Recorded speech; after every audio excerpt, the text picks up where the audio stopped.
My name is Joshua Walton. This is James Titner. Later, if you mix us up, it's okay. Don't be offended. And we're the co-founders of the lab within the Rockwell group. And so I think to get started, we need to explain a little bit about what the Rockwell group is. Started about 25 years ago by David Rockwell, and we do large events. We've done the Academy Awards design a few times. We did the first W Hotel. We actually just opened the W Hotel in Paris. We're really excited to keep working with that brand. We literally wrote the book on spectacle and thought a lot about what large public events mean, and designed some playgrounds, many different kinds of projects all over the world. But one of the real focuses is on storytelling and on great social spaces. So what our role is really doing is thinking about the blur between the physical and the virtual. So recently, we've been thinking a lot in our work about trying to essentialize what's important to us about physical spaces and digital spaces as we try and think about what's native to each one, what makes each one successful, and what we love about the physical, the world, that our lives in the physical world. We love the way that it's multimodal, the way that you completely engage the physical with all of your senses, the way that materiality and the cost of replication allows things to be so singular and precious that you don't simply copy-paste a building, that building lives only at that one space. And that physical spaces are inherently social, that we love being together, that people love being near each other. And we also love virtual spaces. So one of the things that we love is that virtual spaces allow us to connect over large geographies. And also they bring, to James's point about copying and pasting buildings, copying and pasting in digital realms is very affordable. So there's been huge innovation in communication and in media, because these are things that were traditionally difficult to replicate and now can be done quite affordably. And I think that one of the main things we want to get across is that we don't feel torn between physical and digital versions of ourselves. We love them both. And instead of sort of focusing on how they're different, we tend to focus on how they can work together to create even better social spaces. So our interest is really, the way we really see our roles as choreographers, as people who are creating movement through all of these different tools from the physical to the virtual. And we're really interested in how we're living in both of these, and that if we choreograph this, the objects, the environments, the people, and the stories, they all come together in what a space is. That the space that we live in is both the physical and the more permanent, something like so often you see a building built that'll live for hundreds of years, but then the events that happen in there, or even the program or use of that building, will evolve and change over time. So the physical and the ephemeral kind of mixing seems really important to us. So this is probably better told through some examples of our work. So one of our projects was in the Cosmopolitan Hotel and Casino in Las Vegas, and we were asked to look at the West Lobby, which is one of the first spaces that guests at the hotel enter. And in Las Vegas, if you've never been there, it's very much full of spectacle, and we really wanted to try to approach this problem a bit differently. So we begin by, on all of our projects, thinking about the different elements in that, and this diagrammatically talks about sort of the structure. The space itself was a totally interior lobby space with no windows and these large structural columns that were holding up the building above. So what we wanted to do on those columns was to think about how we could sort of dematerialize them and turn them into display, into output, that when you walk in there, you feel like you're in a completely transformed space.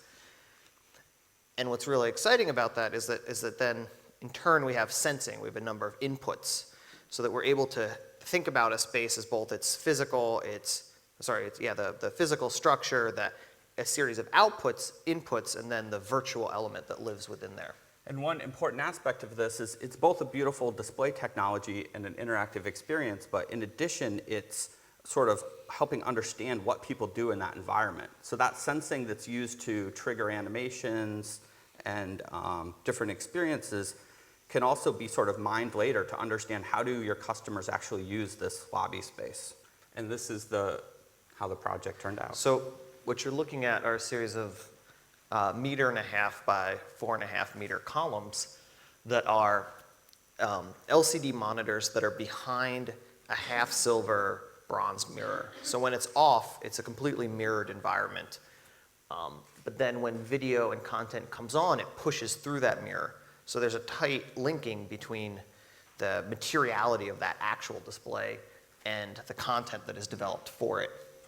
And one of the other aspects that's important to the content is that it's primarily generative software versus video content. And what that means is that instead of being in an environment where you have this video looping over and over and over, which particularly in an environment we want to live in or spend some time in could get really obnoxious, we look at generative software where we can maintain the same look and feel, but it's slightly different every time someone experiences it. So as someone comes in, it decides how these leaves, how these snowflakes animate in the space. The other really critical thing about this is that it's a platform for digital art. So we're interested in how do you make digital platforms in physical spaces so that you can update the content and transform them instantly.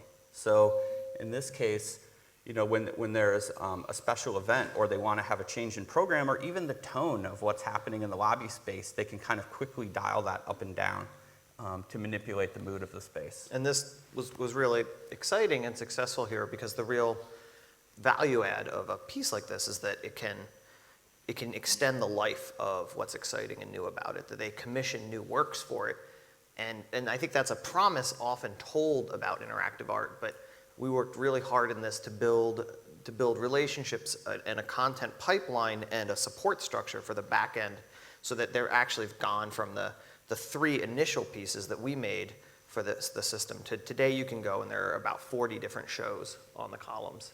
And for us, that's really success. We're really interested in building whole ecosystems or building platforms. And part of that comes from thinking about the web and the advances in virtual technologies and applying them back to things that we've been doing in physical spaces. So digital platforms have really taught us some things about how we might alter the physical platforms that we're in. Exactly. I think a lot of what we do in our job and in the work that we create is that sort of technology transfer between these different fields of architecture and placemaking and the world of the web and the network technologies. Great. So now for a different kind of project. We were commissioned by the city of San Jose in Silicon Valley. And I don't know, has anyone here been to Silicon Valley? I don't know if you got this feeling, but sometimes it's criticized that when you go there, you're like, wait, where is it?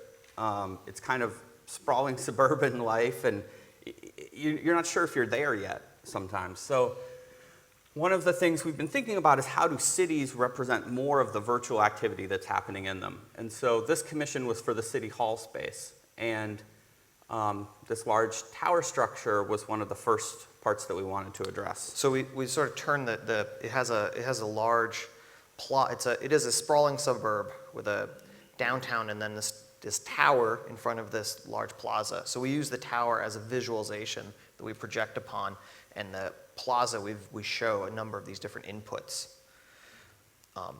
So across that tower becomes the output projection layer, and then along the base becomes a number of different types of input that are all sensing different types of urban activity across the city.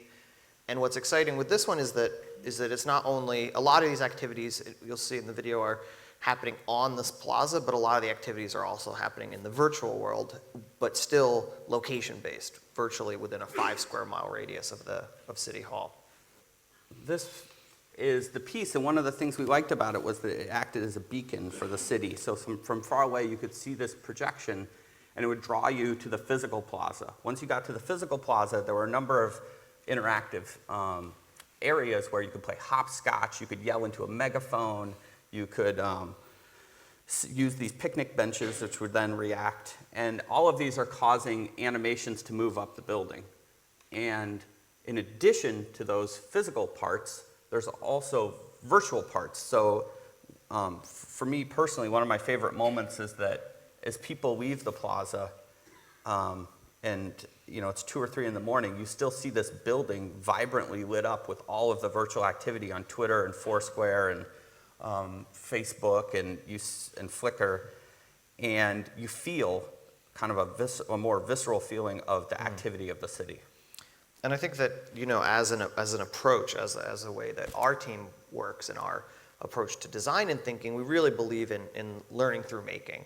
And we took this project. It's urban scale projects are really difficult because they take so long, and the cities are such a long-running thing. And our approach for thinking about the city of the future was we were like, it's a 2-week event. Let's just make it. Let's make a working prototype of the city of the future.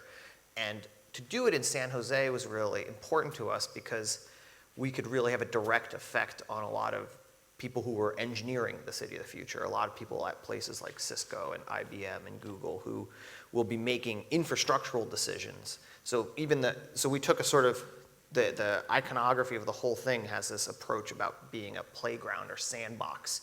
So you really feel like you could reconfigure it or build it, and it's a certain playfulness as an approach, contrasted with, say, Cosmo. So we're constantly in our lab. There's about 20 of us. We're all working on thinking about how to blur the physical and digital, and also how to make that easier for the design process. I think many designers feel intimidated by technology, partially because technology people like to intimidate designers about technology. So there's definitely some room for growth. And so these are just other kinds of experiments that we're working on. So it shows a little bit of, we're doing some Internet of Things network lighting projects. We've been doing a lot of work. We show a project up here on the upper left that is we did for the Maker Faire for education, involved in workshops, sort of a little bit about the materiality but also humor of our team.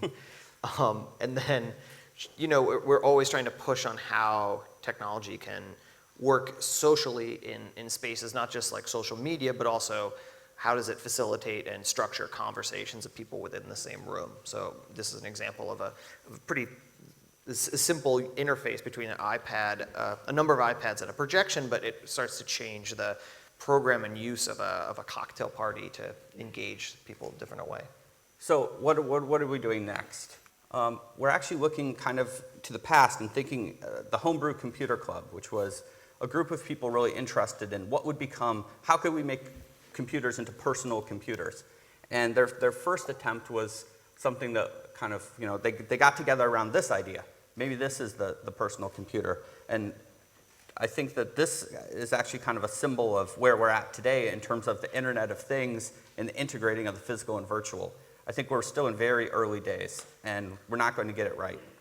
We need to keep experimenting, and maybe it'll become this one, which actually ended up doing fairly well later on. But the things we're looking at are, trying to radically experiment and make it easier for designers and artists to try some of these different techniques. So our new project that we're showing a little sneak peek of and that we're beginning to sort of try and use is that we're kind of calling it Space Brew right now, inspired by Homebrew. And it's a toolkit for prototyping interactive spaces. So a lot of the previous work showed how we sort of build production-based spaces, and really how can people really quickly begin to sketch and think through making an interactive space as you go.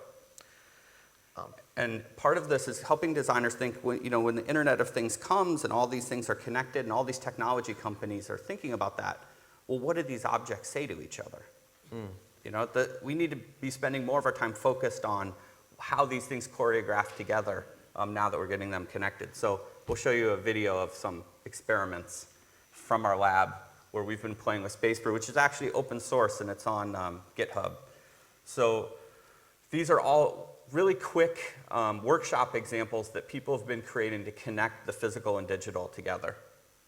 And really the thinking here is our approach is that we build interactive objects or environments that allow to talk to this sort of hub that allows you to reconnect the inputs and outputs of each one, so that you can very quickly have, say, this microphone become an input, and the volume level of this begin to, through our interface, control the lights. So maybe as I'm talking, it's getting brighter or dimmer.